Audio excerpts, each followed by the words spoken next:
الحمدللہ میری شادی کو 4 سال ہو گئے ہیں۔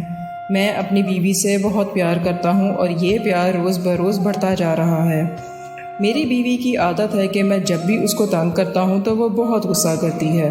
اس کا پیار بھرا غصہ اور لہجہ میری جان نکال لیتا ہے۔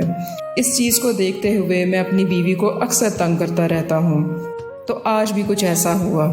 میرے اور اس کے درمیان پھر سے جھگڑا ہوا اور اس دوران میں نے صرف ایک جملہ کہا جس سے سارا کچھ ختم ہی ہو گیا۔ میں نے اپنی شریک حیات سے مخاطب ہو کر کہا، خوبصورت ہو تو اس کا کیا یہ مطلب ہے کہ آپ کچھ بھی بول دو گی؟ اس کے بعد اس نے کچھ بھی نہیں کہا اور پھر چائے اور بسکٹ سے بھی نوازا۔ اور اس چیز کا فائدہ اٹھاتے ہوئے میں اپنی شریک حیات سے اکثر لڑتا رہتا ہوں تاکہ ہم دونوں میں پیار بڑھے۔ اور اصل میں بات تو یہ ہے کہ ہمیں بیماری سے لڑنا ہے، بیمار سے نہیں۔